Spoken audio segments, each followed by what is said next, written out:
This week's episode has been sponsored by Oh My Bod, shifting the evolution of pleasure. Hi, this is Suzanne, and you're listening to Sex Advice for Seniors. And today, all the way from Los Angeles, I love how all my guests are just spread all over the world.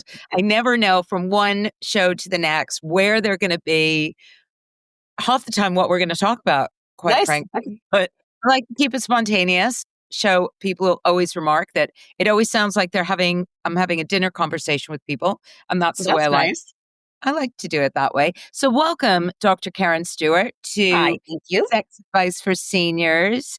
And you are a clinical psychologist. You work a lot with couples. You talk about sex. You talk about dating.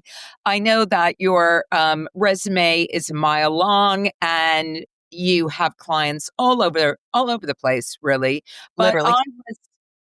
and I was looking at your website and I was thinking about, okay, what haven't we talked about on this show before? And we started diving into, with one of my other guests, what happens when people have had a recent mental health diagnosis like ADHD, for example. And I thought that was really interesting because I know that depression is quite common in later life, especially, I suspect, amongst men who may be struggling with trying to redefine themselves after stopping or slowing down their work and trying to figure out, who they are. Absolutely. Yeah, I really want to talk about that and how depression kind of plays into people's sexual relationships. So I think you're onto a really good point that I think a lot of people forget about. And I'm glad that you made that connection that, if the working man, we often start in our teens, if not 20s. So for the last, 30, if not 40 years, their identity has been, whether it has been a provider, a worker, whatever they were doing.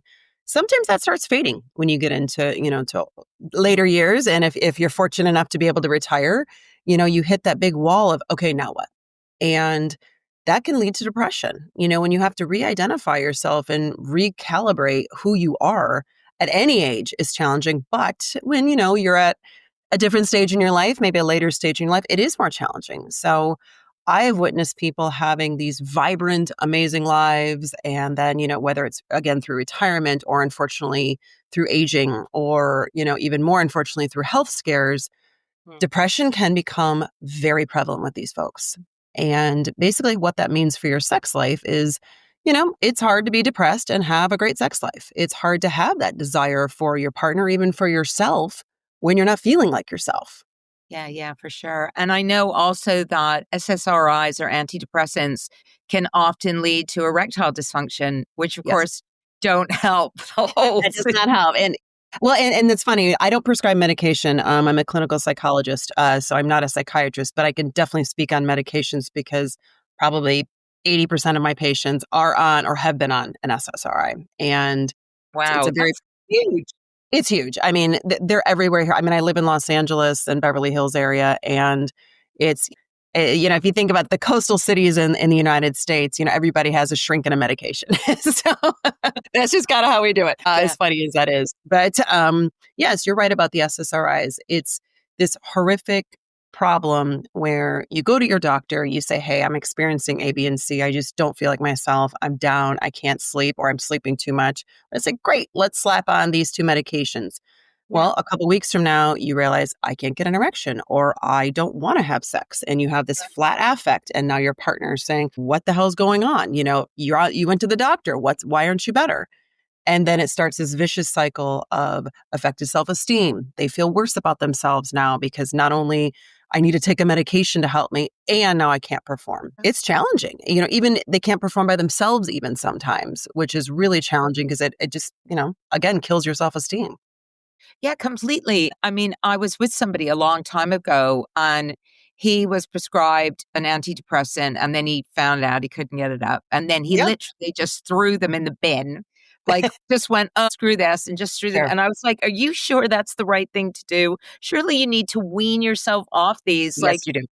chucking them in the bin because you can't get a hard on is probably not the best thing and way to remedy Definitely this not the best thing. situation.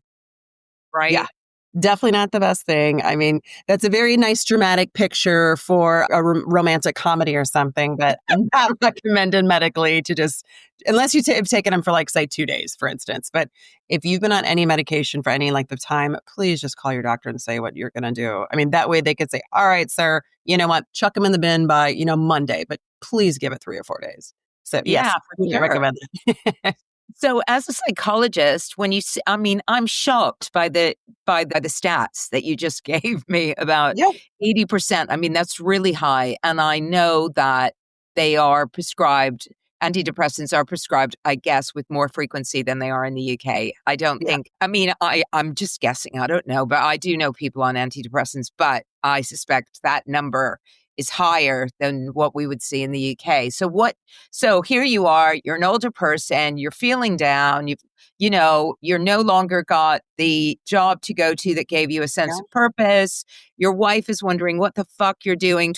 24/7 at home all the time when you used to go out and they never saw you and they had Right. some degree of independence.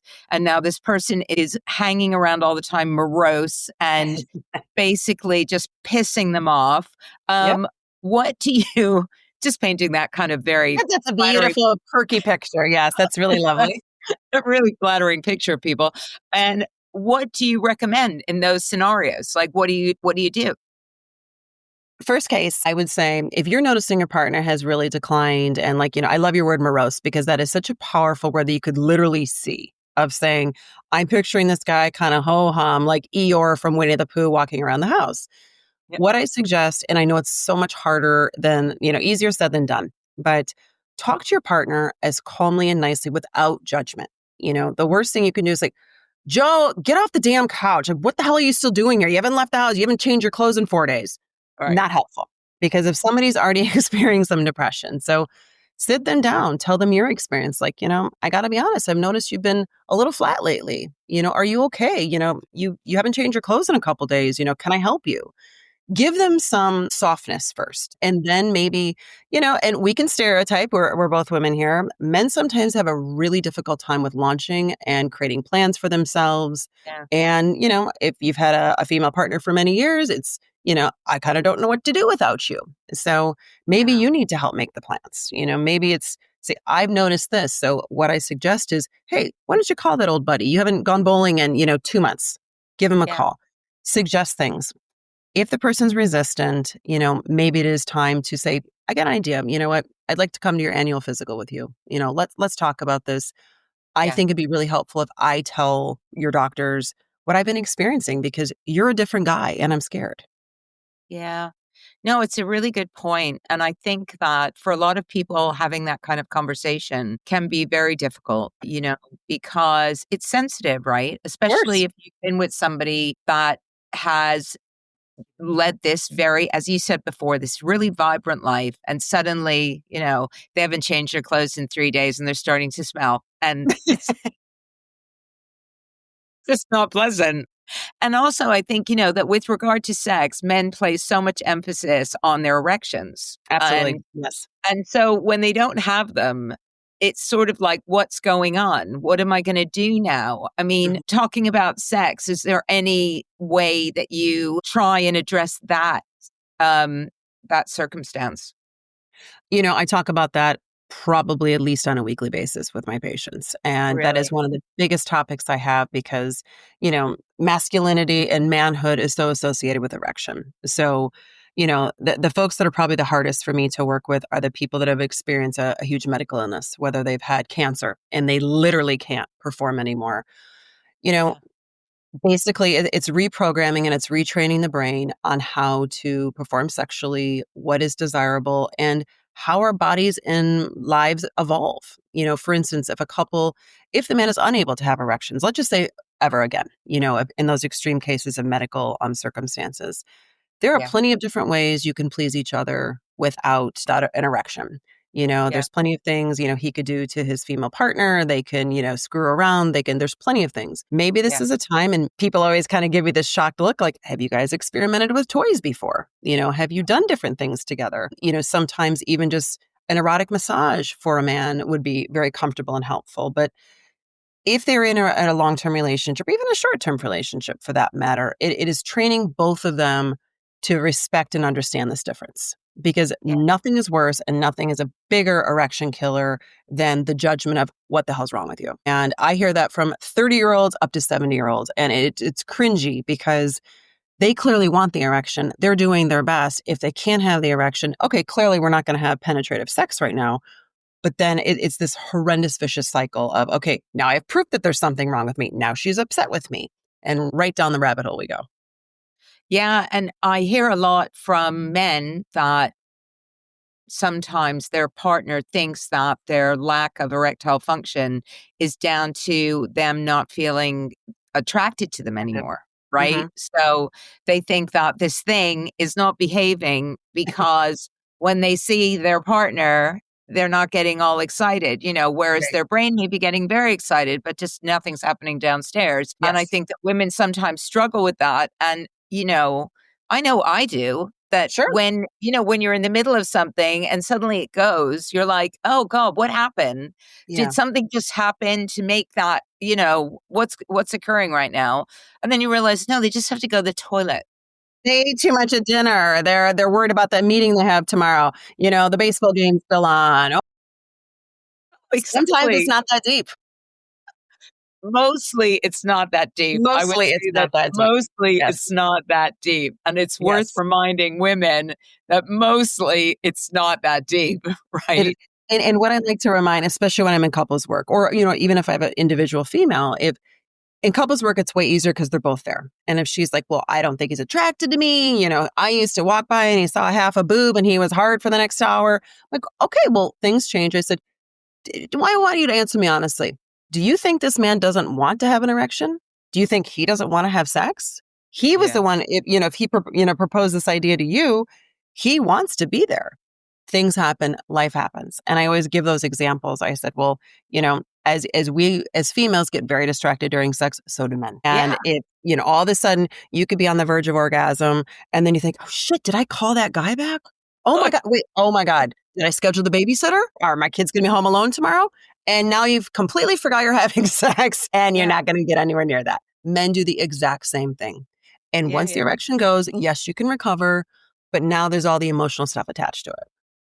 Yeah, for sure. I think that's really that's true. Like we all do get distracted. I can't Yes. stand music with lyrics personally. Like as soon as Me too, actually. That's funny you mentioned that because I start singing the song in my head.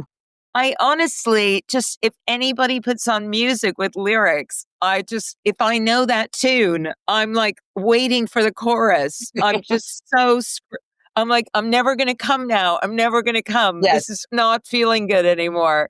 right. So look, there are so many different things that can distract us and it's worth reminding us ourselves about that. And I think, going back to this whole thing about medication, I've spoken to doctors and they're like, look, there are SSRIs that don't impact erectile function like some Yes. other ones do. Mhm. So I think also we have to know that some drugs are really bad when it comes to getting erections, Yes. and some drugs have less of an effect. So if getting an erection is really important to you, then find drugs that are going to support that desire, Yes. not one you're going to take it away, right? Completely agree with that. And that's one thing I do tell people because if you tell a doctor without mentioning, we're great at complaining, but we don't tell them what we want. Yeah, So when a man goes in and says, look, I've been in, I quit my job 6 months ago. My wife's still working. So honestly, I'm sitting home all day. I'm depressed. I'm bored. I've gained 10 pounds. I, feel like I'm worthless. If you just put pause on that, the doctor's going to say, oh, okay, great. I'm going to prescribe you A, B, and C. And they're not saying, but by the way, and a lot of medical doctors don't think about that second step, which is where, frankly, my work comes in. Tell them yeah, what you want. Tell them you still, I'm happy to report I still have an active sex life with my wife. We try to, be together, X amount of times. I still want to be able to do this. yeah, Because yeah, when you tell your doctor what you need and want, they can prescribe medications. There's a couple combinations that are quite popular over here that have, they're excellent SSRIs that really help with the depression, but they make people have the flatus affect. The first week or right. so, you might feel like you're a zombie. But then there's Yeah, another medication they can prescribe that will kind of almost pull you back up to normality. So it balances the negative side effects. So I would highly recommend to anybody, who's listening or thinking about it, that tell them what you want out of it. And it's a really good point about I just came back from a 2-day event, which was mainly about healthcare and aging, and mainly it was quite depressing actually about Oh, about how we need to support older people and all the ways that we do this, and it was about the kind of silver economy, but because it was funded mainly by drug companies, mhm. the emphasis was mainly on healthcare and not Okay. on sex. There was nothing about Great. sex actually, Okay. but what came through in one particular panel discussion, was this need to understand the whole person when you're going to see your doctor in Yes. whatever way, whatever kind of doctor you're seeing, right? Mhm. And so instead of just addressing the one problem that you might be going for, which is, oh, my blood pressure is very high at the moment, and you're going to give me a blood pressure medication that's going to lower it.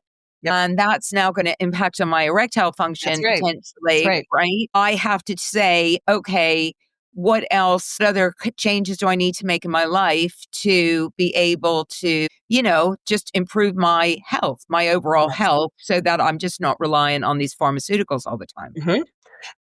And it was, and as I was listening to it, I was thinking, well, there's a few issues around that in that idealistic vision that we have of going to the doctor, and the doctor is really concerned about our whole Of being, course. because mostly they don't give a shit about our whole being, mainly, I hate to Correct. say, but I they're agree. just they're just there to address the problem. But the second thing is that in the UK, when you see your GP, they are told that they have 10 minutes to deal with each Yeah. patient, right? Mhm. Like, I Yep. don't know how it works in the States, but in the UK, it's 10 minutes. Yep. Yep. So in 10 minutes, you have just got enough time to explain the problem, Right. never Right. mind the scenario around the problem, right? So we've almost got to, when we go into a doctor, like a little script that's going to be really short, and it's going to say It's like, so anxiety provoking hearing about your medical system. It really is. It's so anxiety provoking that it's, right, like, I'm sorry to interrupt you, but yeah, you're exactly right. Like if you're coming in, I have high blood pressure. That right. I mean, describing how you're experiencing that and what you're going through is going to take up probably 5 to 6 minutes of your time. yep, Then he's going to say, I need you to do this and this. We're not even talking about your romantic relationship, your activities. Oh, I like to rock climb. Like you probably shouldn't do that. Like nobody talks about all that. And that, so these kind of like ding, ding. Okay, your appointments. I'd be like, well, okay, I'll see you again in 5 months when you can get your next appointment. absolutely. Literally. Yeah, and that's the way it goes, and when I think about this, it's like you almost have to go in with an agenda, which Yeah. is Yeah. very summarized, so Mhm. that you're like, "Here's how I'm feeling, this is what I'm doing, this is my life, this is the kind of stuff Right. I like to do. I still wanna have sex with my wife. I Yeah. want you to consider that." Like, Yeah. because You're otherwise exactly right. you're just gonna get a drug, Right. that deals with a problem, and Mhm. that may lead to a whole series of other problems that then require you to go back in and say, "God, that sorted out that one, but, downstairs is not Yeah. happy about it." Right? You're exactly right, and I'll take it even a step further with complaining to doctors is it's a very, very intimidating process to go tell your doctor you're having erectile problems, and I've attended these seminars, similar to, the conferences that you have, where I wanna just kinda shout on the rooftops, ask your patients. Ask Yeah, them how they're doing.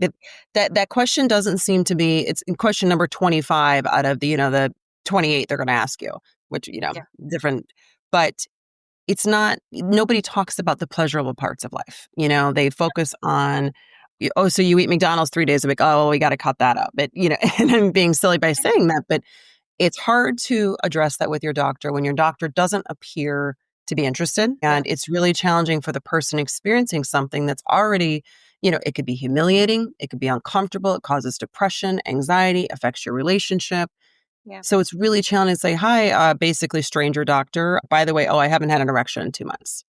So I do encourage patients to be able to talk about these things and almost start with that. And I completely agree with you about the script because, I'll be honest, I take little notes before I see my yeah, doctor because there always is that urgency. Maybe you have to, maybe if you're really that uncomfortable to talk about it, you could hand them a little post-it note like, I've been experiencing, heart palpitations, lack of erection, sleepless nights. Truly, because it's such a big part of our lives, and it's something that should be continuously in our lives. And, a lot of people, don't want to address it. Yeah, and we've been talking a lot about men and about depression, and how does all of this stuff, because there are women obviously experiencing very similar things, Yes. especially around, when we get into menopause and just feeling perhaps just not very desirable. I know that the hot flashes just didn't make me feel sexy at all while they were in their at their peak. I was, Yeah. just sweating. There's nothing more attractive than your back dripping with sweat while you're sleeping next to somebody to, Right. how do you, because I find this is one of the most challenging areas, is that whilst men may initially just go off for the blue pill or, go Right. for the antidepressant and then have to figure out, oh, this didn't, this worked for this, but didn't work for that. What do you see happening with women around their mental health? It's such a good topic because women try to be so strong. And in circles of women, it's much easier to talk about, your menopausal symptoms or your postmenopausal symptoms. I think, in a perfect world, you would, hit the topic on directly. Honey, I got to tell you, I don't know if you've noticed, I haven't been feeling like myself lately. I just have had, I've been sweating. I'm uncomfortable. My sex drive is shit. I wanted you to know that it's nothing about us. But privately, to be able to understand these things, that it's not our faults. It's not our faults that, out of nowhere, your hormones are shifting, changing. You look in the mirror and don't recognize yourself today. Our bodies are shifting. Weight is forming in different areas or losing volume in certain other areas. It Yeah, can be really demoralizing for a lot of women. And I think to be able to just, first of all, get some support when you're dealing with that, find a group of women that you can openly talk about this stuff. Talk to your doctor. There are some remedies out there. And for sex life, there's the issue of dryness or lack of desire, or, sex becomes really uncomfortable. If you don't have the desire and you don't have the proper lubrication because your body is against you right now, it's a recipe for, not a very fun night. no. We can look at all the cliche things, which are not, I mean, they're excellent, but to buy, lubrications that are appropriate for your body, talk to your doctors about it, to call your gynecologist and say, I'm experiencing this. What do you suggest? But again, it needs to be a topic to be talked about because I feel like so many women suffer in silence Yeah, because yeah. there's almost this kind of like, I don't know how to put it, not a stereotype, but just this idea of, well, I have to be strong, I'm fine, but you're not fine. Your body's changing by the hour sometimes. Yeah, for sure. Well, we've had some very exciting news. You probably are aware this week that the FDA removed the black box warning from estrogen related Yes. products, which means Yes. that things like vaginal estrogen, for example, which were like a lifesaver for me when I was experiencing dryness, and are now just like Mhm. they've completely changed everything. They're just Very exciting news. Yes. they've removed the black box warning from that, which means Mhm. that a lot of women who thought that it might lead to cancer, that's Right. no longer the case, Mhm. and, in the majority of circumstances. So that's, I think, hopefully now that that black box warning has been removed, at least doctors will feel more inclined to issue prescriptions for this stuff, which obviously can just transform your sex life. They Yes. literally can transform it. And I think when I tell women that, mostly they don't know about it Mhm. because I think the black box warnings put them off. And they say, Absolutely. "Oh, Yeah. I can't have that. That's really bad for you," and all of this. So I think that was probably one of the most exciting developments that I'd heard about recently. Well, it's huge because I mean, I've had plenty of jokes with my patients or friends to say, I mean, if menopause hit men, this would have been covered 50 years ago. We would have found a cure, a solution, a magic pill. But, a lot of women suffer in silence again. And you're absolutely right that there is that kind of like, HRT is bad for me. I know this, neighbor of a cousin of an uncle, blah, blah, who had, there's always, everybody has that obscure story. Well, Sally got breast cancer from that. Like, but did she? You know, it, no, in all seriousness, I mean, it No, increased the rate exactly. by like literally some benign percentage, not benign, but 7 to No, 10% out of a million people type it's very thing low. when they're already predisposed to having breast cancer in their families. So, you Exactly. know, but they have to, the FDA is a very powerful place. And they, when we have those people that X person, had this, they have to put that on there to make sure they don't get in trouble. Yeah. Yeah, Well, very, anyway, very exciting news. it is very exciting news. I'm very excited about it myself. And I think that, the more that we remove the stigma around a lot of this stuff, but also understand, I only again recently found out about the impact of SSRIs on erectile function and Mm, how it wasn't necessarily the same for all SSRIs, that some right, were better than others. And I think with all of this, it's about knowing that you have a choice. I mean, for a lot right, of these people, it's about knowing, okay, that didn't work, but right, this might work. right. This didn't work. And how much you prioritize your sex life is, of course, very personal. Mhm. But if you prioritize your sex life and suddenly you feel flat and like Yeah, you have no desire, or sure. then there are things that you can do about it. I think Absolutely. that's for me the main thing, is that there are professionals like yourself, there are doctors you can go and talk to. If we remove the shame from all of this, then the likelihood is we can find a solution to the problem. But if we don't talk about it, then nothing's going to change, And really. you're absolutely right. And to go back to the SSRIs, if somebody is kind of anti-medication, there are plenty of things you can holistically do. And, I always do ask my patients before they jump to medications, like, okay, so you mentioned you've been really bored lately. Like, well, when was the last time you worked out? I know didn't you used to go, biking? You know what? I just haven't made it on my bike in 3 months. I'm like, Yeah, well, I've been a little lax with the diet. I've been, I haven't gone to church. I haven't done this. So let's put yourself back, kind of let's hit the reset button. Pay attention to what you haven't done and what you are doing now, and yeah, let's see if we can get some of those things. Again, I love the holistic approach of let's get some exercise every day. Even folks that, can you walk to your mailbox and back? Just can you get some form of, sunshine? And it's a little more complicated in England, but to get outside and get that fresh air on your face, yeah, just to have a difference. When is the last time you called your friend? When is the last time even you've gone to dinner with somebody? yeah, Let's yeah, see what, in like a societal type perspective, then let's go to the medication, because, yeah, with Western medicine, we throw pills at everything. yeah, And those are awesome. A lot of them work amazing. But if they work in conjunction with diet and health and exercise and meditation and, Tai Chi and whatnot, it can greatly help you. And especially for sex life, we don't feel good about ourselves. Like if somebody is a regular exerciser or a regular worker and they're moving their bodies, when they are stagnant, they become stagnant. They become mentally stagnant. yeah, So, yeah. I always do encourage people to kind of, get out there because it always makes us feel better to, be physical. No, absolutely. And, there is scientific evidence that exercise does reduce the symptoms of depression, like Hmm. high intensity exercise does Yeah. reduce symptoms of depression. So that's a real thing. And Yeah. I know a friend of mine took herself after many years off an SSRI because she realized that actually she was just relying on it for everything. It's like, Mhm. Mhm. this thing is going to make me feel better. And Yeah. she just thought, I've got to find other ways to feel better that Hmm. don't make me so reliant on this pill.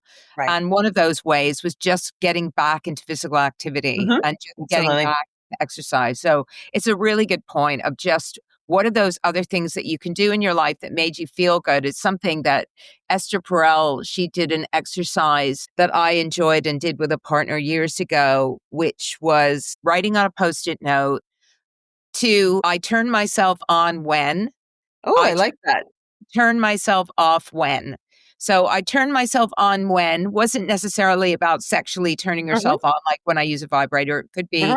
I turn myself on, speaking personally, when I sing in front of an audience because I'm a Hmm. singer and I love singing. So Okay. I turn myself off on when I'm singing in front of an audience. I turn myself off when I spend too much time on social media scrolling Yeah. and I'm not doing anything that's actually a benefit to me. It's Love that. just a massive distraction, right? Mhm. And each of these and it was just this kind of thing that you could exchange with your partner so that they became more aware of the things that gave you joy in your life. Yeah. Because in the circumstance of the person that I did this with, he went back into being a visual artist and he did struggle with depression. But Mm. when he was painting and drawing and stuff, he was a Yeah. totally different guy, right? Hmm. So it's about what are those things in your life that give you joy? Mhm. And they don't necessarily have to be sexual things. They can just Absolutely be not. Yeah. things you like, you know? Well, like you said, you're the guy that was a painter, you're a singer, or, the person who's an avid, cyclist or yoga. I think also it has something to do with in a little bit of control. It's something I can control. If I can get myself to yoga 3 times a week, that's a place of Yeah. pride. Yeah. Folks that are, again, the drastic lifestyle changes, like retirement again, or whether it's a choice or it was forced or however it looks. Yeah. If you don't feel you have control in those situations, it is going to increase your anxiety and depression.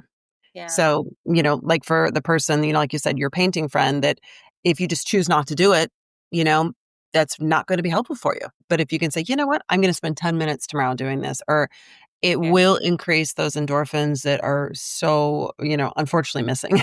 Yeah, yeah. And I think, going back to the first case study that we sort of suggested of this guy who's retired and he doesn't really know what to do. It's about, it is about finding those things in your life that give you joy, even if it means going out and doing something you've never done before, Yeah. because you've got to find something good Mhm. to Yeah.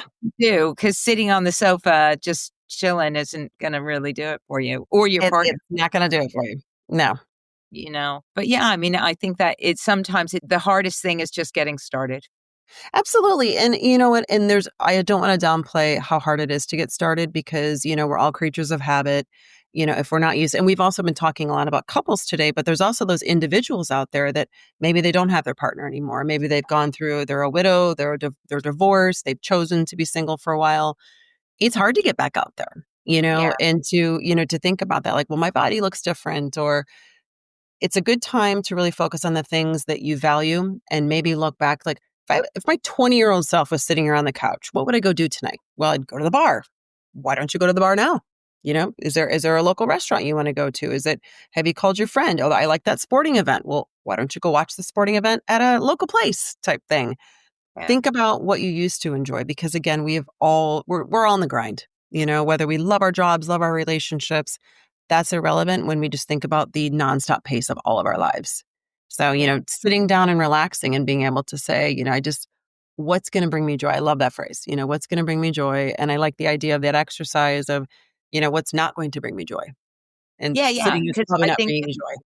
yeah, and for me, I really enjoyed that exercise because it was about acknowledging the things that just aren't good for me, right? Yeah. The things that make me feel bad about myself Hmm. and that give me, yeah, they just don't make me happy. So Hmm. I think also for me, hearing from my then partner about things that turn him off. Yeah. Um, some of them was about uncontrolled eating and other Hmm. challenges that he had. And that made me really sensitive also to when I was seeing particular behaviors that Okay. I knew were not good Hmm. behaviors, like to stop him on, like go, well, hey, what's going on? Yeah. Like Excellent. Yeah. you're going and you're just eating a bunch of shit. Like what's Yeah. happening? Right. What's that about? Right. Right. So But it's that's just also an act of love too, because he yeah. told you that that's something that he doesn't like, and you're now helping him and support him with that.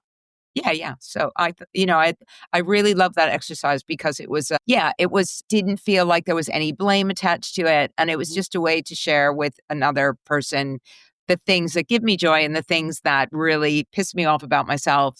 Yeah. It just yeah, it's just more insight. Anyway, Mhm. Karen, we've reached the end of this Okay, wonderful thank you.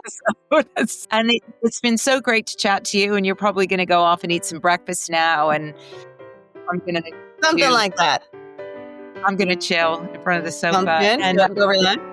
catch up on the morning show. Yeah. Okay, deal. Okay. All Thank right. you, Take Jen. care. Nice to meet you. Take care.